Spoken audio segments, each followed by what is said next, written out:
Welcome once again to another edition of Quoth Raven, Lewis Bright Raven. I'm your host, Lewis Bright Raven. It is Thursday, um, February 17th, 2022. Sorry that we didn't have our opening music turn on. I don't know what's going on. I just got a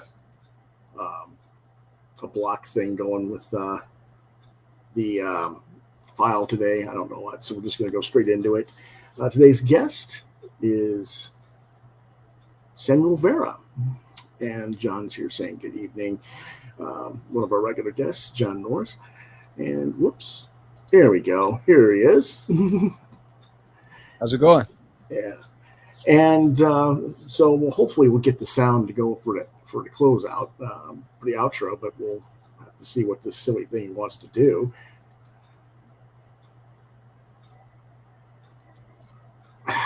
It keeps wanting to not play it. All right. Okay, no biggie. That's the way it is. Alrighty. We're here to talk about Samuel's book, There's an Alien in My Toilet. And this is a series that he originally launched in 2005. And give us a little bit of history on it. Basically, his name is Duty. He's from the planet Uranus. The initial idea came to me when I was approached by an editor for a newspaper. Asking if I had any sci-fi comedy related comic strips that they're willing to print in the paper. And so I was driving to the Lincoln Tunnel, and then boom, Duty just appeared in my head, and he was like, "Hi, I'm Duty from Uranus," and the title my toilet, and from that point on, I met with my buddies at the IHOP. I started drawing on the table napkin. The initial design, he looks totally different from what he looks like now, and that's where it started.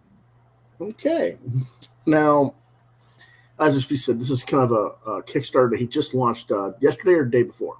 I launched it on Tuesday. You launched it on Tuesday, so 2 days ago, and it's going to be a 3-week run for the Kickstarter campaign, and this is a remastered edition from the original run from 2005. Tell us what changes you've made. It's fully recolored. So when I produced the comic with my buddies, George was also a novice colorist and letterer. We were still learning, and everything we're doing, producing comics, publishing comics, doing everything ourselves. And so when I decided to reintroduce Duty back after over a decade in hiatus. And we looked at it. We took a critical eye and said, you know what? We're going to redo the entire coloring and the entire lettering. And so George re-lettered everything. I mean, he's a pro now, and so he redid all of the lettering. We gave it a signature look. And there's a young lady. Her name is Barbara Saroji. She's done the graphic novel that I did called Forbidden. She actually fully colored the book. So we're excited to just reintroduce it, and then a lot of new covers. Okay, I've noticed that you've got a lot of fan pinup art recently. Yes, too. Yes. Are those going to be included in the book, or is that? Yeah. So it's an open call. Show us your best Duty, and for an opportunity to be featured in the book. And so the art is pouring in, so many different renditions. It's pretty awesome. And this is your way of becoming an official Dudester. So I'm excited. Duty's excited. He's like, look at this. Did they get my side? So. For those who don't know what's going on with the flashing lights in him, he is sitting in the space station above Earth, waiting for Duty's people to come find him. Well, I've been abducted, so if anybody joined the live launch party, you'll know that we had a visit by Duty's father, the Emperor of Uranus, and he gave a speech, a 2-minute speech, and I got abducted, and I'm on the space station until Duty, raises enough money to get back home. Because the father, although he's the Emperor of Uranus, he refuses to pay because Duty has to learn. So I am tasked with this crowdfunding campaign so that Duty can get back home. Yeah, this is kind of the attitude of his father. Nobody freaking cares. But he's like, yeah. Is that my job? But there is a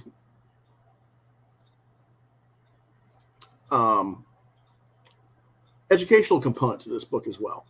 Yes. So, Duty loves learning. And so we inspire that as well. So every comic book has 4 pages of word puzzles, trivia, activities. There's a thesaurus because Duty does use an extended vocabulary. So because he thinks he's the smartest, brightest, most intelligent species in the universe. So because of that, we have a thesaurus, we have a crossword puzzle, we have a maze, we have trivia questions, and a lot of it science-based and also story-based. Very good. We're going to take a quick look at your campaign page.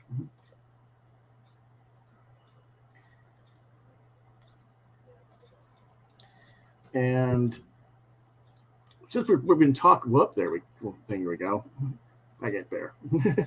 Since we have already discussed this, I don't think I need to play the video unless you want me to. No, it's up to you. Okay. I can play it, but we'll go ahead and play it. It's not that long, is it? Hey, I'm Samuel. And this is Duty. And this is Duty too. They're both Duties. Anyway, I'm the creator of There's an Alien in My Toilet, an all-ages slapstick humor comedy series that everyone in the family can have fun with.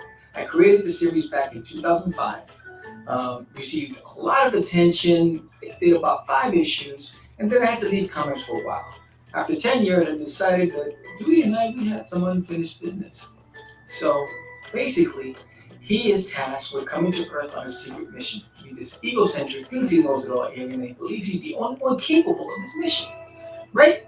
He's so smart, and yet he forgets to refuel, and he crash lands on Earth, and that's where the adventure begins. Duty also encourages education and learning. So if you're a parent or a teacher and you're trying to get the kids inspired to learn and you want to introduce them to something fun, well, every issue of There's an Alien in My Toilet has 4 pages of trivia, word puzzles, and activities that does just that. Not only that, this campaign, we have a limited edition latex doll, a plush doll, we have 6-inch 3D printed figures, we have trading cards and a coloring book and a guidebook, and the story. The story with a lot of heart. We have 6 covers by me, by Masia Kempro, by George Medina. A lot of heart went into this, a lot of passion, and I hope it translates. And if you're here, you watch this, that means you're curious enough to want to give it a shot. So if you want to laugh, you want to be a kid again, and you want to just join us, pledge today. And as a special incentive for you, if you pledge today and you post on social media that you pledged, and you use hashtag #IamADuster, and you tag Catch Da Craze, then you will receive an official I Am a Duster sticker. I appreciate you. I'm going to leave you with this animation of Duty as he first gets to Earth. Have a great day. Goodbye.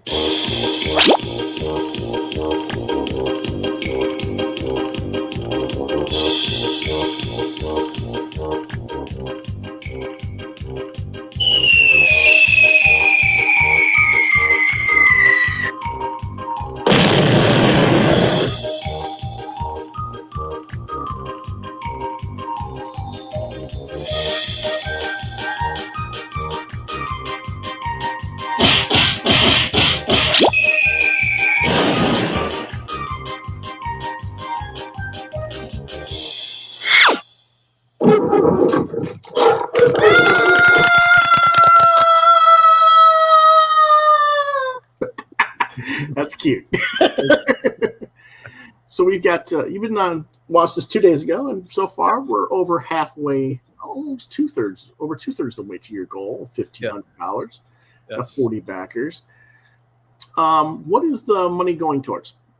It's basically going to production to print it all and get everything into the backers' hands. That's because the product is finished, and it's really just to get it out there and then get it into everybody's hands. Okay. Now let's take a quick look at some of these covers. The first story arc is called First Flush. First Flush, yes. Yeah. Can't have an alien in the toilet without a first flush. So, and then, of course, you can't have first flush without a Rambo homage. So there's the Rambo cover of Duty, homage to First Blood. And so the blue cover is by George Medina. The Rambo cover is by me. The Matrix cover I did. And again, I am a big Matrix fan. And then that homage is by Masiek Empro. He's a fantastic artist that I worked with in my past. He did a children's book for me called The Adventures of Cosmic Quoth. And then there's two more covers. There's the homage to the Teenage Mutant Ninja Turtles. That one where he's sitting on this tree stump. That comes with a signed certificate of authenticity, limited to 100 copies. And then there's the sketch cover where you can get it a virgin cover, or you can get it with a commission sketch by me. Okay, so quite a bit of alternate options to have. Yes, and of course, Duty is inspired by characters like Alf and Marvin the Martian. I'm a big Alf fan. In fact, Alf is sitting here somewhere. I'm a big Alf fan. I'm a big Marvin the Martian fan. I grew up, watching Too Close for Comfort, and Henry the father used to draw Cosmic Cow. That's what inspired me. That's when I realized you could make a living out of being a comic illustrator. Was watching him. Because I never associated. I used to see it, and I was like, "Wow, this is amazing." I just thought it was like the miracle of TV. And then when I said, "Wait, you can actually make money. This is a job, Mom. That's what I want to do." Yeah, I was a little bit different. I got into collecting basically because a kid introduced me to X-Men on the school bus. And that was in September, and then December my mom got me Phoenix Saga, God Loves Man Kills, and Days of Future Past all for Christmas. Wow. So when you get the three top stories in the history of the thing in one shot, you're done for. Pretty much. Absolutely.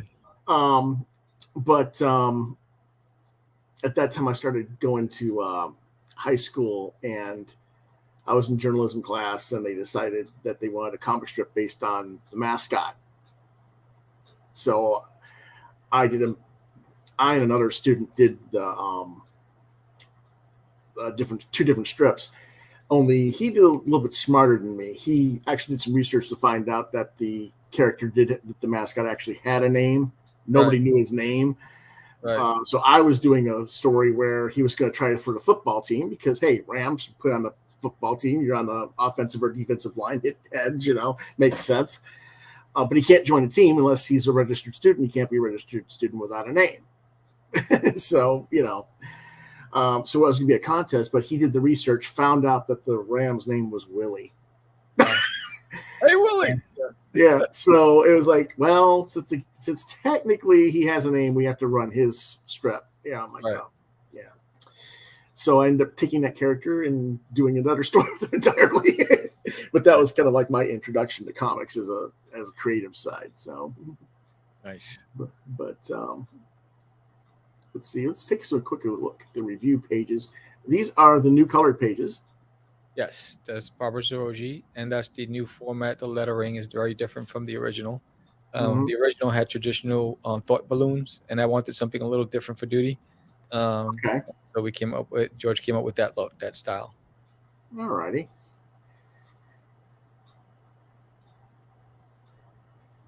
I hadn't gotten low enough. There's all kinds of different colored. Yes, aliens. Yes. Yes. Okay, that's cool. Took him 2 light years to get here from Uranus. Yes. As smart as he is, and as arrogant as he is, he forgets to refuel. Yeah. Well, did he forget, or was there just no refueling stations? No, he forgot. And that's his arrogance, but he will never admit it. He uses that as a reason to say he planned it all along as his way of sneaking in. So Duty's just he has an active imagination, and he tends to get knocked out a lot. So.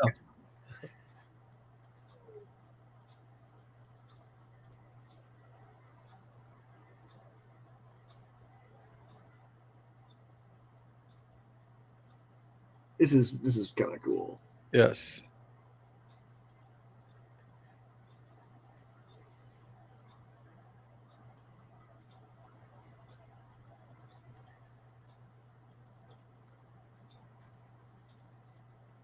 Yeah, so that's an example of the trivia questions Yes. that are on there. They get a little more technical, Which I think is great. I really do. It reminds me of the stuff we were before the podcast started. We were talking about my version of this concept because back in the 90s, I did a series called Adventures in SPACEY the Alien. And it was another alien who crash lands on Earth. Only he befriended humans instead of trying to invade Earth. And they went around the planet to different things and had different adventures, and then went off planet to see the planets and stuff. And very much similar type text, with questions for the audience to read answer.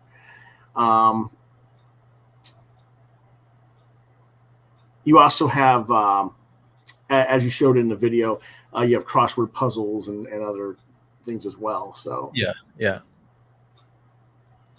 Now, like you say, he has a very active imagination. Yes, he has an active imagination, and so what happens is, without giving too much away, when he gets confronted by whether it's a turtle or a wolf or whatever, sometimes he runs into a wall, or he ends up falling and hitting his head, and in his dream state he imagines himself to be one of these superior beings defeating his foe, and he conjures them up as the arch nemesis, and in his dreams he wins, and in reality it's a little different. But you do get to show both. Yeah, so he gets to show each time when he goes into a dream state, because he does a lot. Yeah. So you see a lot of the different characters that he becomes in his mind. Okay. That's kind of whoops. Did we? No, we didn't. Okay. We got a few viewers. No one's talking, unfortunately, so I can't have them ask any questions. But if you have questions, feel free to share your thoughts or ask a question. We'll do our best to answer them. But you got Army Duty, which of course the Army Duty is the guy that you did the new figurine for. Yes, and the images are below as you go further. But yes, yeah, I'm excited about that. Okay. And these bundles, they're fanboy bundles, they end tonight. So I think it's like an hour left or whatever for these. Those are the early 48-hour bundles. So that fanboy special ends in an hour, I think it is. And 8 p.m. Central Time would be 9 o'clock your time, or 9 o'clock Eastern Time. So about 45 minutes. Yeah. 40 to 45 minutes. Yeah. Let's see. This includes issue number 1, a coloring book, the guidebook, and a trading card set. Yeah. So that's I think there's like 9 or 10 of those already scooped up. So yes, that was a really good deal, and I do want to say shout out to Ray's Comics in California because they got a retail bundle, so thank you. Already, we have the early bird cover bundle, which means you get all 6 covers. Yes, and that's $85. Is that sketch cover going to be blank for $85, or is that your choice still? I think it's blank. Yes. Okay. Just to make sure. Yeah. So you might have to pay a little extra for a quick sketch on the sketch cover on that order. Yeah. Let's see. There's a collected works digital bundle of previous books that he did, including Cosmic Gorf, Pandy, and the Curfew. Yeah. Scary Artie. Okay. The show's supposed to be Scary Airy. Typo. No photo. Yeah, look at that. Yeah. All right. The Oogly Booglies and Russ 5377. Yes. And Russ 5377 is by George Medina, who's also my co-host on Catch Da Craze Podcast. So he is the creator of Russ, But yeah, so this is, if anybody's interested in seeing some of the younger reader stuff that I've done, these are picture books. But George's is a comic book, so it's a $5 digital bundle, and you get the collected works. Okay. And some of the higher tiers, like I think all of the variant cover comics comes with that digital bundle as well. Oh, okay. These are. Oh, okay. These are the individual comics then. Yeah, these are the variant covers. Okay, so the regular A cover, which is where he's basically jumped in the water, yeah. Is $10. Yes. And then the other ones are $20 each. Yeah. Okay, and you can pick whichever one you might want. Whichever you want, and it's actually they're actually less as add-ons as well. Oh, okay. Yeah.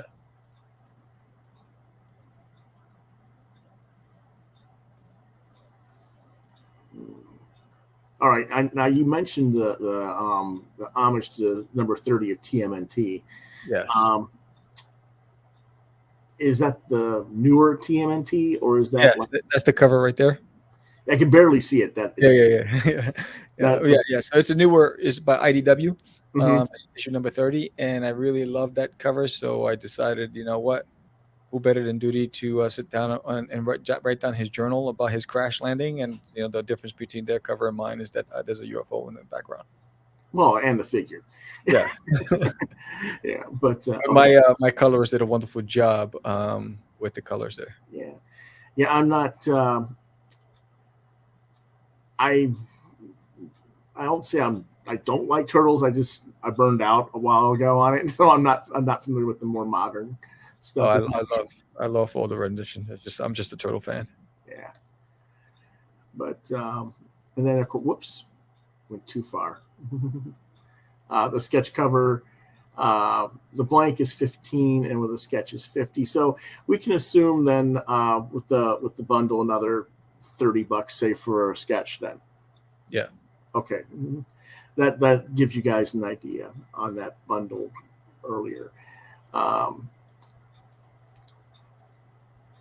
You get a trading combo with the first set of trading cards. Yeah. The coloring book, which I think that's cool. We have very similar ideas. Do you have a copy of the coloring book nearby?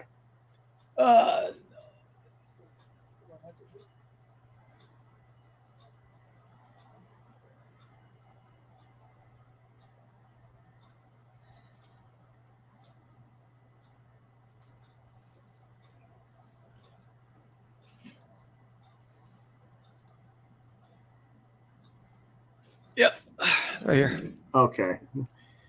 Now, you see, go ahead and show yours. And you see the cover. He's on the planet. He's got a ship. He's got a flag. This is my version of SPACEY the Alien. Awesome. Yeah, and awesome. You can see it's very similar. It's just funny that I did mine in the 90s originally, and then you're doing yours. Yeah. A lot of people have asked me to bring back SPACEY, and I'm like, that's part of the reason why when Jeffrey has his what is Jeffrey, your editor or your agent? Agent. He's a booking agent. Booking agent. Okay. Yeah.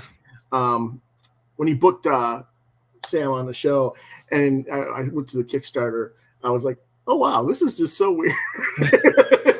It's similar minds. And as we got to talking right before the show, where we found out we had a lot in common in our histories. Both of us went through a lot of similar life experiences. It's like very interesting, but we can't share some of that because it's a little bit too personal with family and stuff. But okay. Duty and Friends, which is the guide to the universe. Yes. It's filled with all the characters, character designs and bios, and then you can get it as is, or you can get it with a sketch on the back cover. And then there's a trading card game. Yeah, so the game is in development, and there's going to be a few, at least a dozen volume sets of the cards. I'm working on the second volume. And and I'm also working on the design for the board. So yeah, that's sometime end of the year next year. But yeah, so this comes with the first volume trading card for the series. Okay. So quite a bit there. Yeah. Duty has me working. Alrighty. Let's see what else we got here. That's the Educators Bundle. This is 25 physical copies of the first cover A issue. Yeah. And a digital copy and a classroom pinup as well. Yeah. This is for teachers.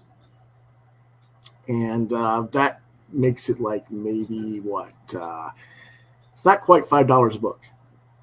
Right. So you get the digital, which you get a digital license for the whole classroom, and the teacher will get a book for themselves, and they'll get a pinup. And then you get the physical, where 20, if it is a classroom of 25 kids, they'll all get a copy, and then there's a pinup for the classroom as well. Mm-hmm. And I'm sure if a class is larger than that, you'll work with them as well to get whatever they need to do. So, I've received some private messages. Yeah.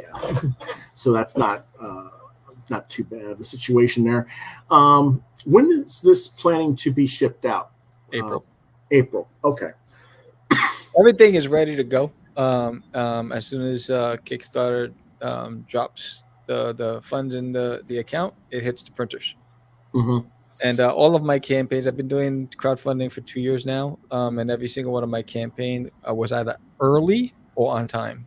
Okay, that's good. If it comes out in April, that's a pretty quick turnover. Yeah, I don't play. I don't play. So now, of course, first off, when I say quick turnaround, keep in mind he's already got the product completed.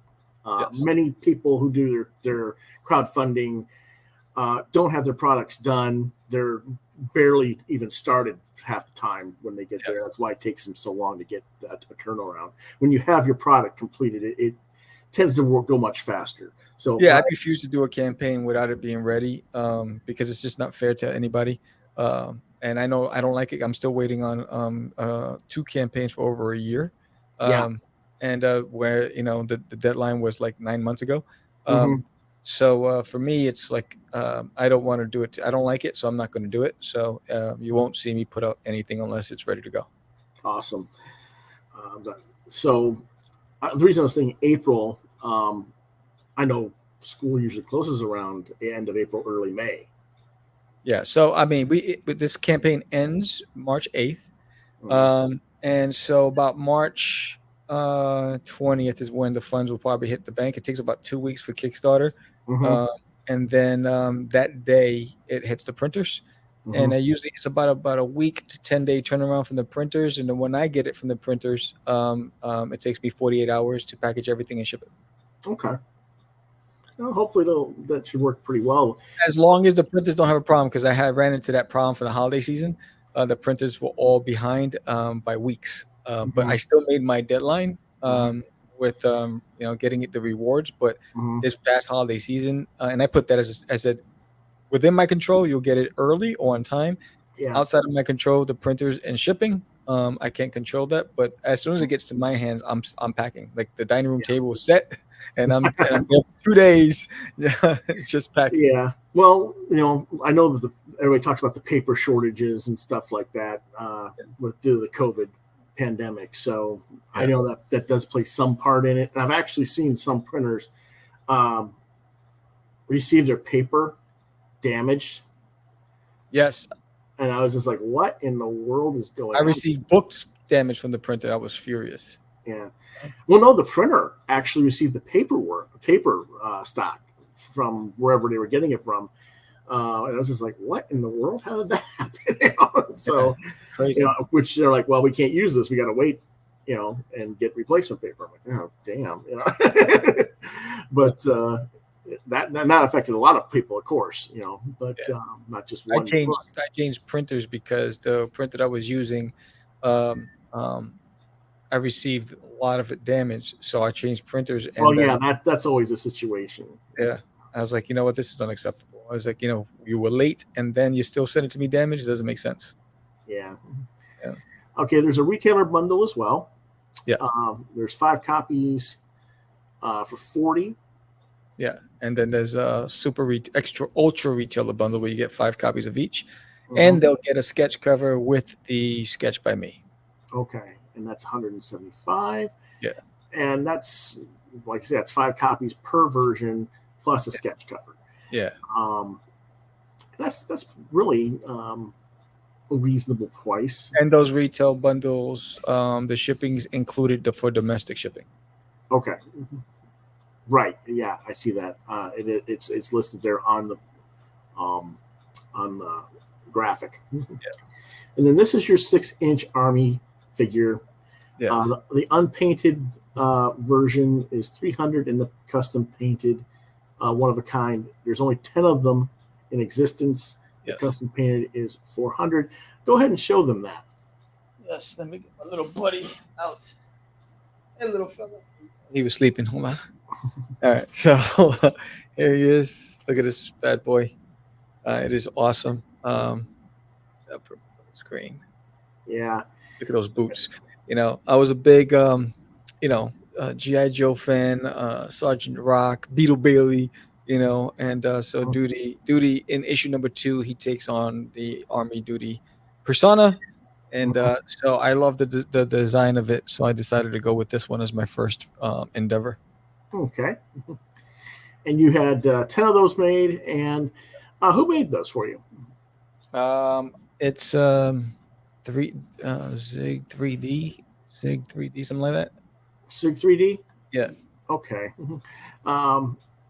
Would like to know more about them.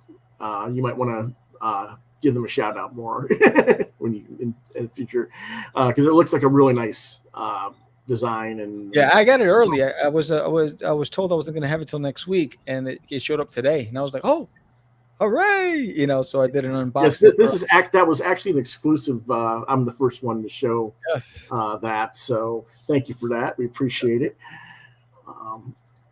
Let's see what else. There's a plush as well. Yes, that comes in and it's only 2 plushes made. One I'm using for pitching. In fact, this is a one-time. This is basically one only of that. Yes, and one time only, and it comes with a T-shirt and all the books, and the trading cards, and it's I think 18 inches tall. I mean, this is a big one. This is a big boy. Yes. He's a big sucker, and Duty has a pocket. Instead of putting a gun on his laser, I decided to keep the pocket so kids could put M&Ms or whatever it is in there. That makes sense. That's actually pretty smart. Yes. So I'm excited. I'm going to go ahead and pull this up a little bit closer again. Go ahead and show him that pocket again. This is his holster, and it has it's empty, so that way you can put your pocket, your candy, your change, whatever it is. And it actually closes and everything. Yeah, and then you can put your what is it? Legos, your extra Legos, whatever. Yeah, cool. Yeah. Alrighty. We got a lot of cool stuff on this campaign. And that's one of 7. That prototype latex figure. That was the first prototype I made when I was pitching to the retailers, and that's number 2 of 7. And there's only one person, a fan, that actually owns one of these. He bought it at the Big Apple Comic-Con. He was a huge Duty fan. He has everything I produced at that time, and so I wasn't going to sell it, but he really, really wanted it. So, and the rest of them I just kept because for a future when I decided to go back on the road and pitch it. And right now I'm talking to a couple of locations to try to get my stuff carried into stores. Awesome. We got some wall art as well. Yes. These are original wood paintings. Yes, so that's by me. So that's an 8x8 wood. It's about, I think, an inch deep, so you can hang it on the wall with a nail or whatever you want. So there's canvas, which is 8x10, and then wood, which is 8x8. Okay. And then we got another one that's on canvas, like say 8x10. Army Duty. And are these acrylic painted or oil painted or? They're both acrylic and markers, Copics. Acrylic and markers. Okay. Yeah. Okay. And people go, how does that work? Trust me, it can work. It works. Yeah. People, I can remember when I was in college, I was doing paintings, and I was actually using Higgins ink to do black outlines to make it look like a comic on the stuff. And the teacher was like, "You have to use black paint." I said, "Watch." So it was like, how did he do that? Right. Yeah, but it can be done. So I have no problem with Copic markers. It can work.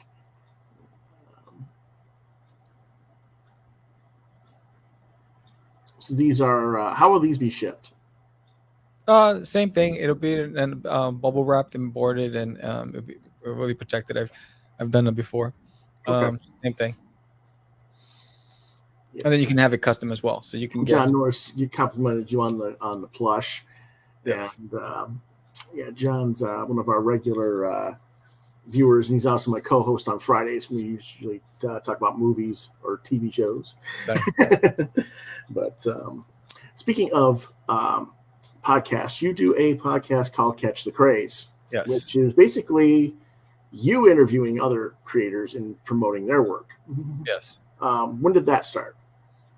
Same time, or about 05, 06. At that time, there wasn't enough places to go as an independent to get notoriety, and I went to a pod camp at the New Yorker Hotel, and it was about the coming of the podcast craze, right? And at that time, cooking shows were doing podcasts and all that stuff, so it wasn't spread through. And then Comic Geek Speak and iFanboy were the two trending podcasters.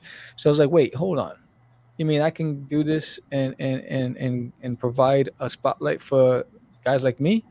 So I was like, I went to Sam Ash. I was like, hey, I did some research because I went to the pod camp, figured out what I needed. I needed the mics and the mixers and whatever. And I said, I need the following things. And then I went home, I hooked everything up. I called the guys over. I said, we're podcasting now. It's called Catch the Craze. And that's how it started. And so we were doing it for a while, and we were, oh my God, I didn't understand what we had. I just know that, the views were out of control, that the downloads were in the thousands. And then when I left comics, I left everything. I even left the podcasting. So when I decided to come back, I decided to start with the podcasting, then the comics. Makes sense. So we, so now we're about to hit up our 400th episode, and so there's Catch the Craze, where every Fridays we have a new guest on. That's a pre-recorded show. And on Tuesdays and Wednesdays we do live shows at 8 p.m. with supporting independents in their Kickstarter campaigns. So we go live promoting their campaigns. On Mondays, there's a 10-minute show called The Crazy 10 or Less, where I take a topic that the audience gives me and I deep dive into it in that 10 minutes or under. On Thursdays, there's What's in a Box, where I do a live reading of a comic book that they send me. But now we just launched Morning Brew with the Crazy Crew, where on Thursday mornings, where George and I at 9 a.m. Eastern Standard Time, we chat about industry-related topics, what's trending, the whole bit, and we answer questions from the live audience. So now I'm moving What's in the Box to Saturday. So Monday through Friday, we are locked in. We have a new show every day for the week. Wow. Yeah. So this is your full-time job. Yes, this is hopefully that's the goal. The goal is to get it monetized and start making Catch the Craze. Start making money in my sleep from that. So and build my brand as a comic creator and try to get my properties licensed. Okay, and that is, I know that I subscribe to it, but what is the podcast address? Catch the Craze pod. It's Catch the Craze. So it's youtube.com/Catch the Craze with a D. Actually, I just typed inside. I answered John. So yeah, if you just hit my there so we it's go. So it's just at Catch the Craze. Okay. Yeah, or you can just put Catch the Craze podcast in your YouTube, and you'll find it. You'll find me anywhere. So all of social media, it's Catch Da Craze. Okay. Yeah. So it's easy. So- it's with a DA and not a THE. Yeah. There you go, folks. Yeah. So you're a big proponent of promoting the indie scene. I know the indie scene was different when I started in the 90s, and like I said, I had to leave in the early 2000s because my parents got sick. You kind of left for similar reasons and other situations as well at the time when you left. How do you feel the industry has changed from when we left to when you come back? I think attention span has changed. I think everything's about sound bites and taglines now. And I remember where there were comic clubs. I remember where everybody ran to the comic store every Fridays to get the new releases, or Wednesdays, whatever day it was, to go look in what's in their pull box. And you don't see interacted in the store. Yeah, now it's driven by what's happening in theater, right? So it's not just computer. I mean, when you go to a comic book shop on comic book day,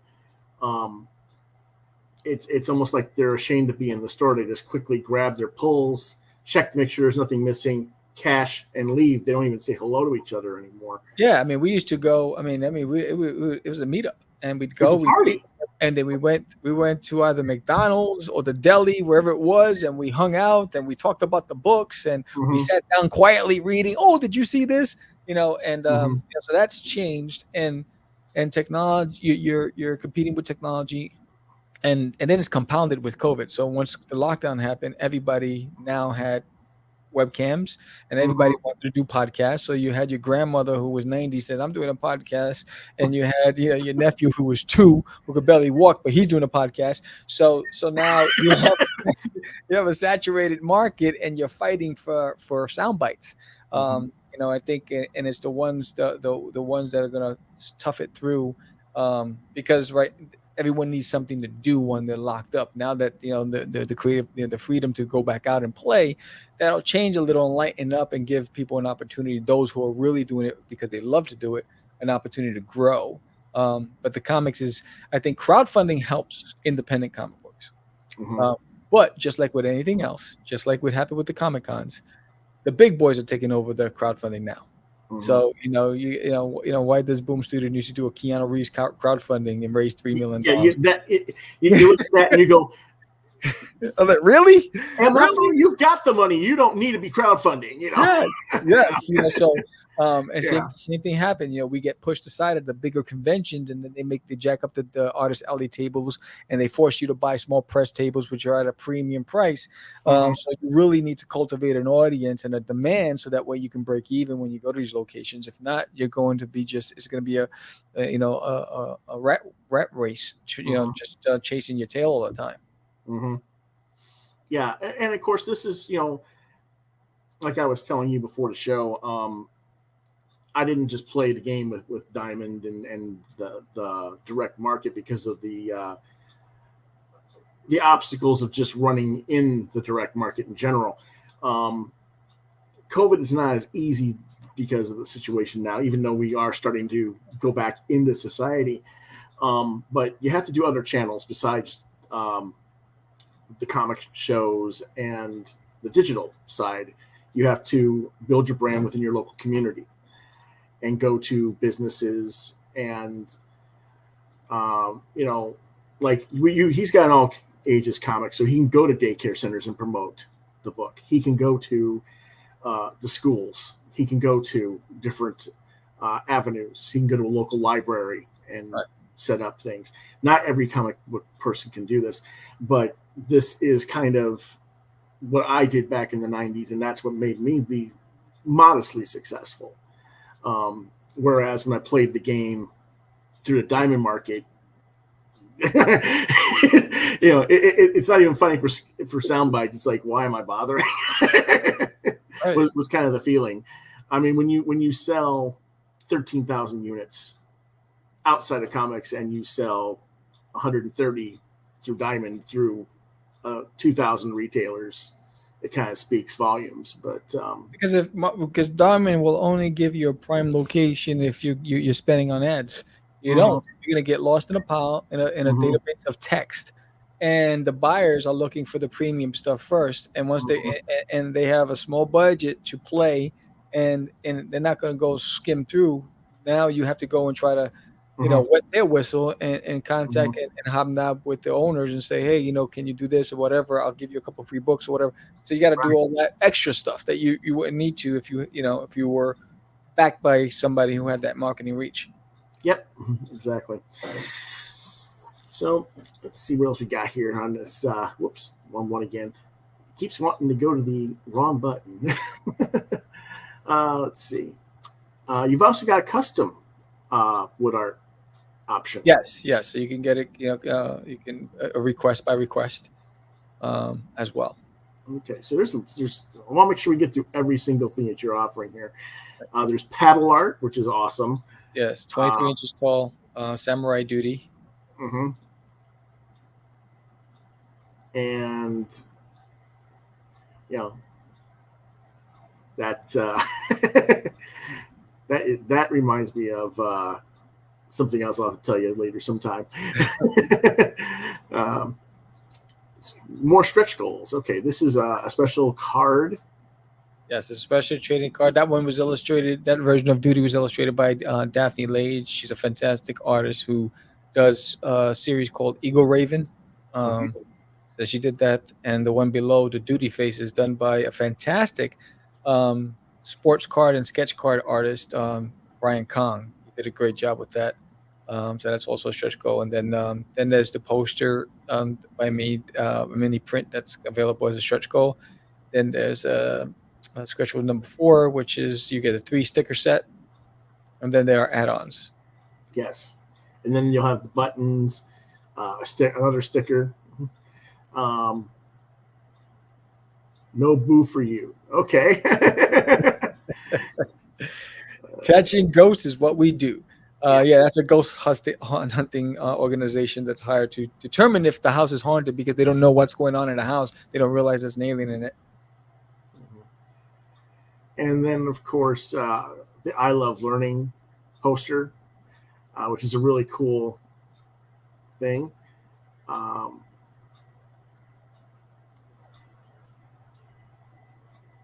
Now, before someone says you misspelled fuel, he is an alien. That's how they spell it on Uranus.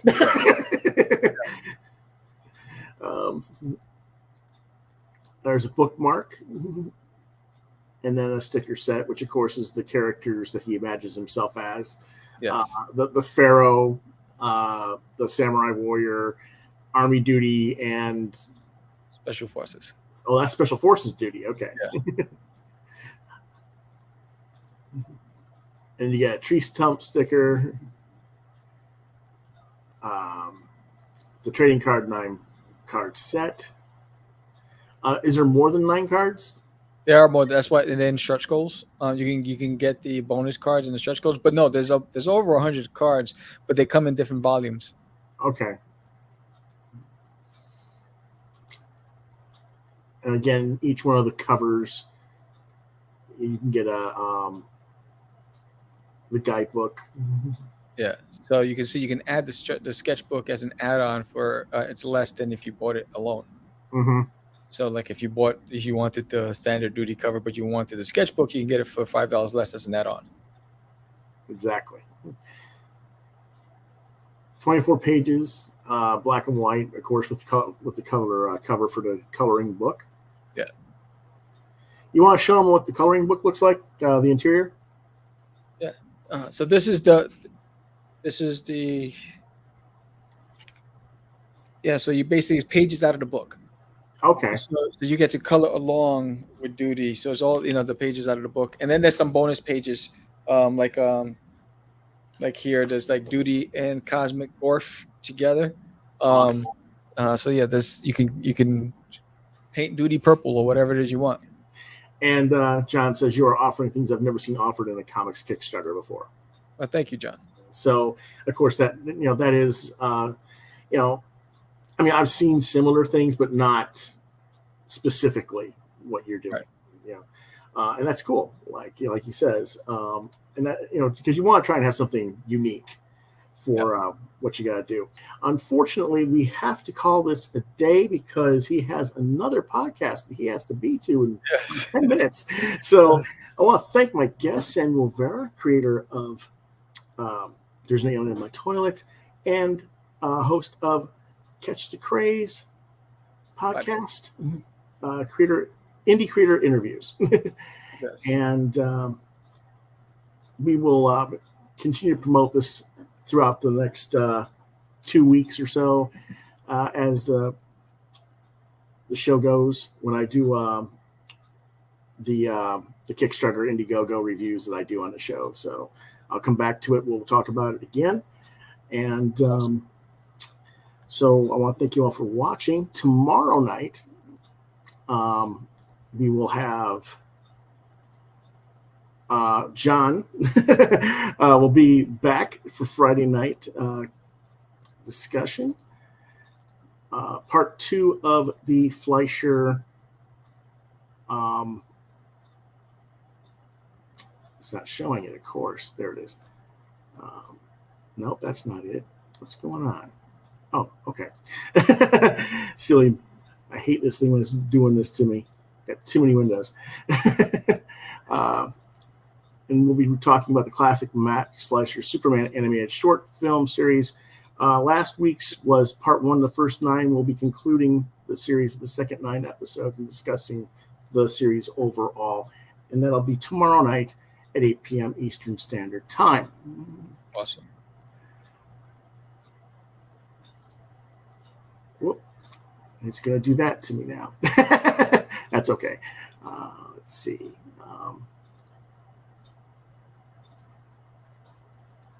So if you guys like this video, or you like the book or anything, or you think others might, we'd really appreciate it if you hit the like button and subscribe to this channel. As always, we thank you for your watching and for your support.